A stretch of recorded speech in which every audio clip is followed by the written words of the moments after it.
Hello and welcome to Travel Explore Celebrate Life with Veena World. I'm Neil Patil and Sunila is with us as always. But Sunila, you have a different background, and this is not a Zoom background or a Microsoft Teams background. It is a background which means that you're in a different place. Where are you today?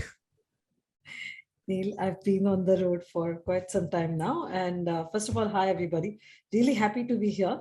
I am in Australia and I'm actually on the Great Ocean Road and loving it. You've been So, traveling a few weeks now, I would say, mm, and I think it's still a few days before you come back. While we're recording this, of course, I think you come back on the Saturday when this episode gets published. But yep, we are here on Thursday, and you have been traveling all across Australia. We don't have the time to discuss everything that you've done in mhm. Australia, but photos on Instagram and Facebook suggest that you took a road trip, and you took a road trip from, was it Sydney to Melbourne or the other way around? No, yes, Neil, you're right. It was Sydney to Melbourne. Okay, so let's have this episode of it just being a road trip, which is similar to a Bombay to Goa, but this is a little more unique and in Sunila style, I would say it'll be a Sydney to Melbourne road trip via Canberra. So, Mhm. Sunila, what is a good point to start? Like, how was the road trip? What did you do on the road trip? Let's start anywhere you want. Neil, I think any road trip you take in Australia is amazing. And something I realized when I was traveling this time is that even within that one road trip, you have so many different experiences. So a part of it can be a coastal drive, like some of the best scenic drives are here. The other part took us through really rural towns that you don't expect to see. Like suddenly I was questioning, is this really Australia in the current 21st century, or is this have I gone back a few centuries?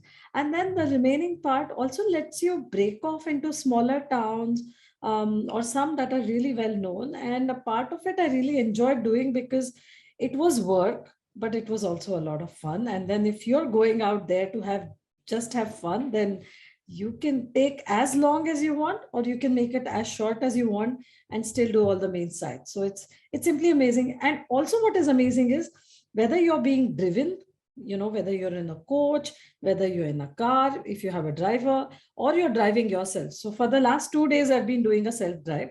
But before that, we had a driver who was taking us around because that was like really serious work and making sure everything's going well with the Vinavad itinerary. So I didn't want to be bothered with thinking about the road and everything. So we had a driver, but since the last 2 days I've been driving. So any which way you do it, driving is so easy and so much fun. And a road trip is just so much fun in Australia. That's great. And this is probably the first time on Travel Explore Celebrate Live that we are catching you on one of your like recce trips. Like as part of the product team at Veena Yeah. World, we often do all these recce trips and a product comes out of it. And we are catching you on the day where you did the recce trip and Mhm. it's been 2 days. And suddenly we've realized that, hey, this trip is possible and we've launched a tour for it. And that is Australia at 2 lakhs. As when we are recording this, of course, prices increase as seats fill. But so, Sunila, let's start with Sydney. What Mhm. what is there to do in Sydney when you're doing a trip like this? Neil, there is just so much to do. But let's say you want to do about 8-10 days of a road trip. Let's take about 8 days. So at least 2 days, 2 nights in Sydney is something I would recommend, because anything shorter than that is not doing Sydney any justice at all. And when you're in 2 nights in Sydney, you can tick off most of the important points, but the main icons are something that you just can't miss. And by that, I mean the Opera House, of course, and the Sydney Harbour Bridge. You must see the Opera House from inside. I think at least once everyone should experience what it is, because it's a beautiful monument, and of course makes for great photographs.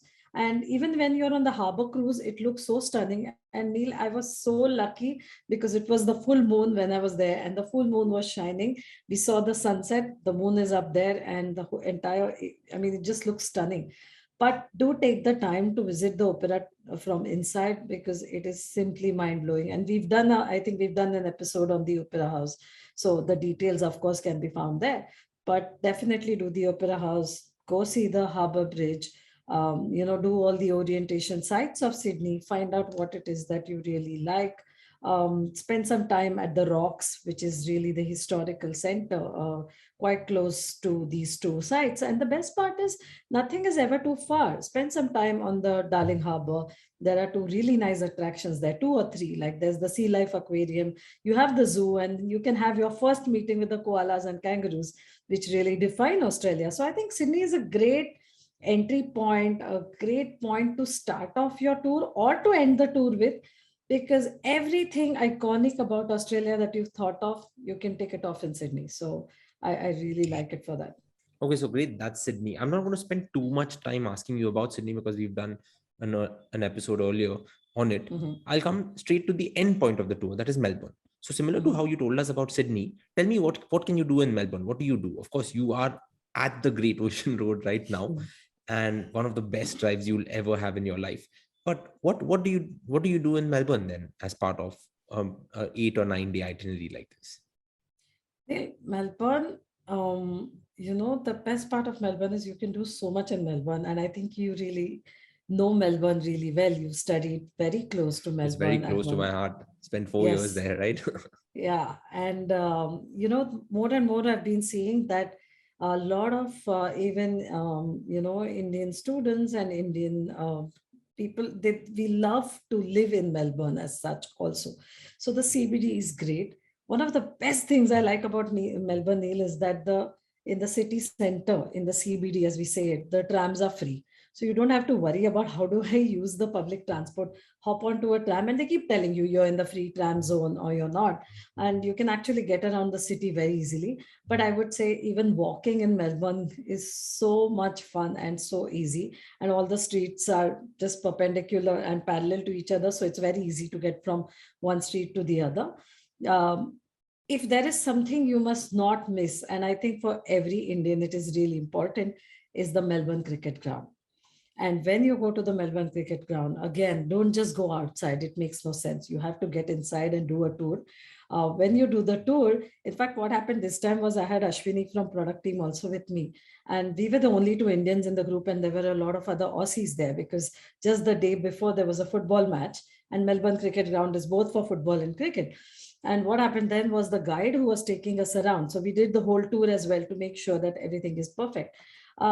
And he skipped past the photo of Sachin with Don Bradman, and I could see that Ashwini was getting flustered, and she was like, and then he said, "Okay, this is it. The tour's over." And her face was like she was feeling so bad that she missed that photo. And I requested him that, look, this is important for us. This cricket is our stars are like gods.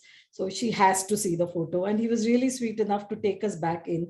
But if you're going in and if that is important, you should mention to it at the start that please make sure that we see this photo, because it's, again, that photo is so iconic and you feel so proud when you stand there to see the photo there, out there. So Melbourne Cricket Ground is something you can't miss. And then Melbourne is a great point to do excursions. If you have the time, take time out and come and stay like I'm doing now on the Great Ocean Road. If not, even a day trip from Melbourne, and you can do it in different places. Like you can come to the Great Ocean Road, come back, you can go to Phillip Island, where you see those little penguins coming out from the ocean every evening without fail. And I'll tell you something I learned about it soon. So you can do that. And you can even go to the Yarra Valley, have a nice wine. There's just so many things to do in and around Melbourne. It's amazing. Distances are not too much. So, the Melbourne stay easily can extend. And I would say 3 to 4 nights is something that you should spend in Melbourne for sure. And the 12 Apostles, of course, is the helicopter ride something that you plan to do, because we have it as part of our itinerary, right? Yes, Neil. So that is on the plate tomorrow, and I really look forward to that. We had also planned to do the hot air ballooning in the Yarra Valley, but the weather was like, of all the days, every day it was sunny, but just the day that hot air balloon was planned, it started raining and that was cancelled. But the Great Ocean Road helicopter ride is planned, and I will be on the helicopter tomorrow, and I really look forward to that. So yeah. So, well, that's Melbourne. And yes, I agree with you that, like you said, the Sydney Opera House, you have to see it from the inside. Melbourne Cricket Ground, a guided tour is something that should always be there. There are many highlights that you have in Melbourne. There's Of course, just strolling through the city takes you to a different thing. There's I think Queen Victoria Market is That's right. what they call it. Melbourne's also a place where food But is with Queen given. Victoria markets, you have to be a little careful because they're not open every day. Yeah. They open only in the first half of the day. So, time your, if that is more important to you. A lot of people may or may not like to spend time, but yeah, it's a great place to spend time. If you're going to the Queen Victoria markets, don't have breakfast, don't have lunch, because you'll end up doing all of that out there. Now, many people, well, we did hundreds and thousands of passengers, or we call them guests at Veena World, a few years ago Yeah. through an itinerary that we launched, which was a similar itinerary, which went from Melbourne to Sydney. And back then, Australians were like, you can't do this as a road trip. You have to fly from Mm. Melbourne to Sydney. Are you still sensing the same thing over there, or is it doable, Melbourne and Sydney? Because thousands of guests have gone with us, but people often wonder that we should just fly from Melbourne to Sydney. But I think you miss out on a lot if you don't drive, right? Yeah, definitely. And one of the most important things you miss out is Canberra, and I will come to that soon. But no, I think the sentiment has changed a lot, because the first time when, in fact, Neil, about 4 5 years back, I had also done a similar recce to make sure that we could really do this day trip, because people would do it, but they would do it with small cars. They would not do it with a coach. And when you're doing with a coach, some of the logistics change. Of course, it's nicer also because it's like this one big family you're traveling with together, and you become great friends by the end of the trip. And our coach company, Michael, who was there, initially he refused, but later on he saw that we were serious about it, and he really made sure that everything went well.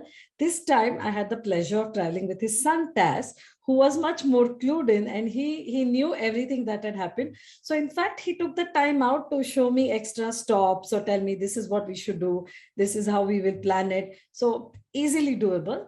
So the first part of the drive is the most amazing and beautiful Grand Pacific Drive. So you're actually on the Sea Cliff Bridge, which is this bridge that juts out from the cliff in the ocean.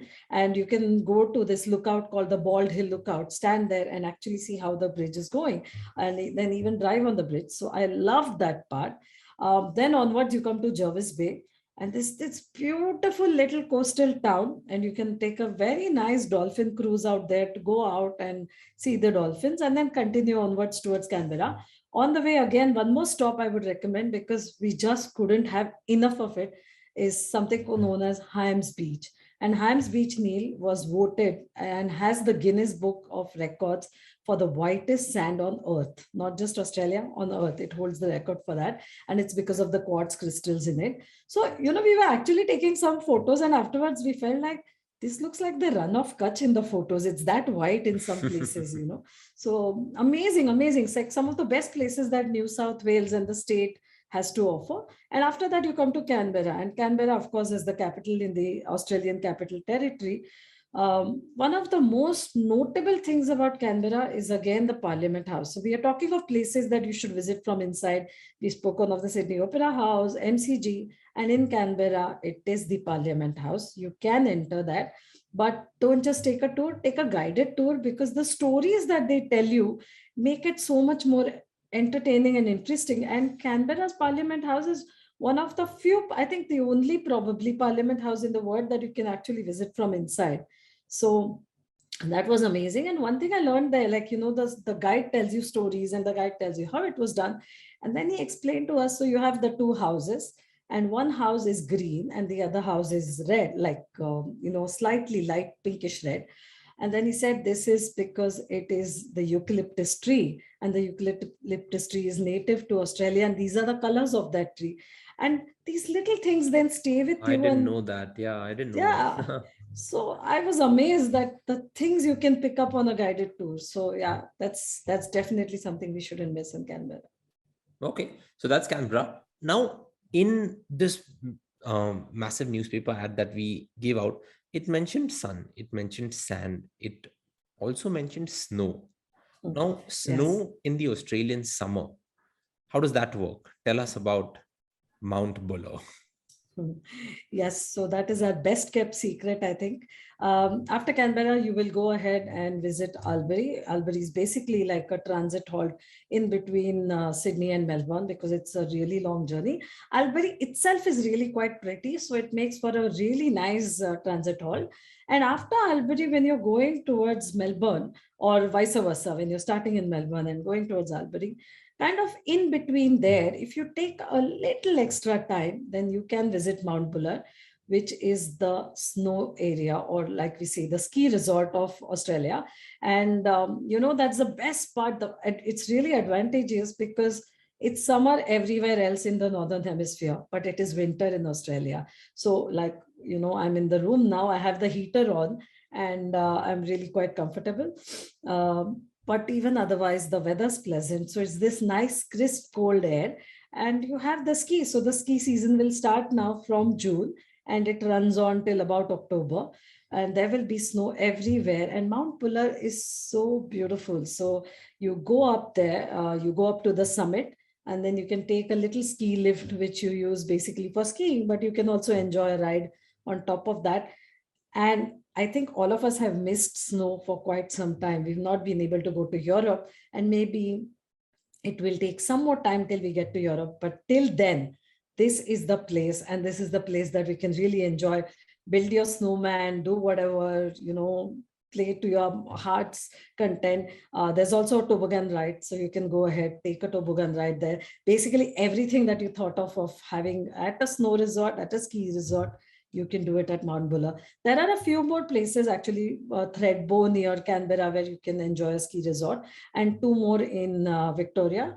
But the most popular and which is known for the best snow conditions is Mount Buller. So that's definitely something I would recommend. And that is something that we've added in our tours to experience, I think, for the first time ever, snow in Yeah, Australia. snow in Australia, first time ever, because for the Indian traveler, it has always been Melbourne, Beaches, yeah, Sydney, Sydney, the and cities and the the beaches. cities, right? And the beaches. But snow in Australia is unique. So if you want to like enjoy the snow, you should be on a trip to Australia very soon. So we've spoken about almost everything. And as we come towards the end of the episode, I wanted to ask you about wine tasting.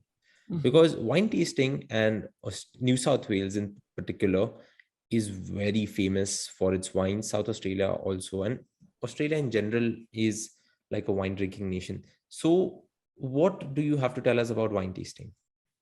So wherever you go in Australia, I think it's really important to experience the local flavor, the local culture, and what makes it truly Aussie, as we can say. So either whether it is in New South Wales, whether it is in Victoria, whether it is in Canberra, definitely go in for a wine tasting, because not only it's not just about finding out which wine you like, it's also finding out about how the wine was made, how are the cellar doors, how long does it take for it to age, and they give you a nice tour of the cellar doors. They show you how the wine is being prepared. And the best part was when we had like a small tasting session, and we were walking in the vineyards. Of course, right now it's the leaves, the vineyards are being regenerated, and suddenly some kangaroos popped out because that is where they live, and they're looking at us as curious as we were, and it made for this really fun interaction. But yes, so wines, and if you like a wine, then you know which wine to pick up, because very often people say, oh, you're going to Australia, pick up a wine and come. But which wine do I pick up? So if I realize what is my taste, is it the white, is it the rosé, is it the red, is it a sweet wine, what is it that suits your taste? You go through a wine tasting session, learn all about it, learn the art of wine making, because it is really like an art. And I think the Australian wines, like, they got some grapes from Europe, but now they are so popular and the weather's so perfect that it makes for some of the best wines. So you also learn about wine pairing a little bit with different kinds of food and what should be had.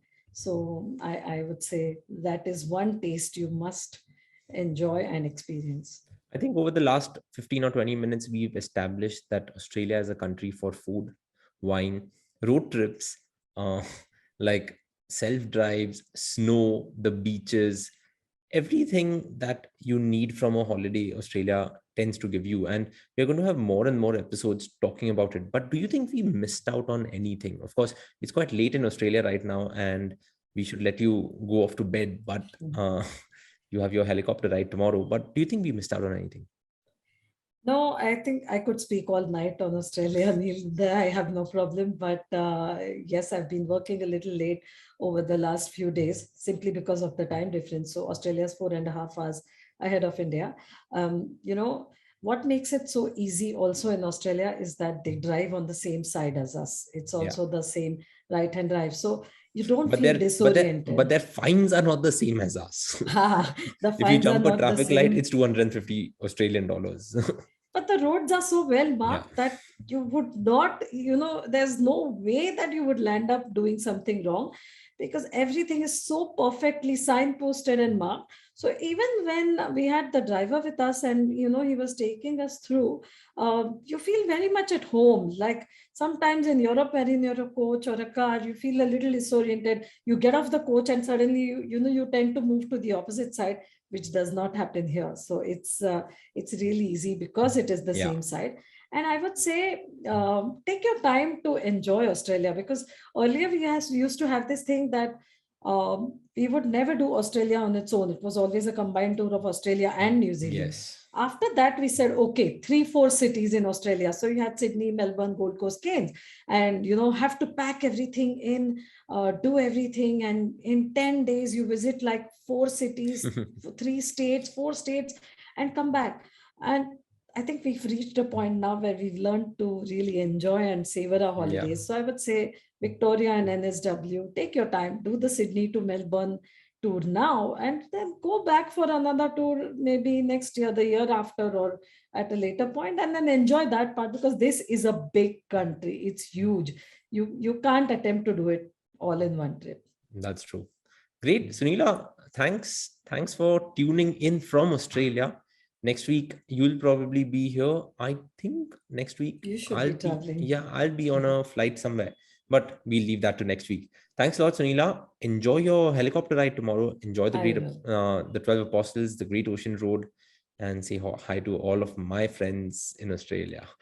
Take I care, will. and we look forward to seeing you back at the Veena World office very soon. But I look until forward to then, being back. keep celebrating life.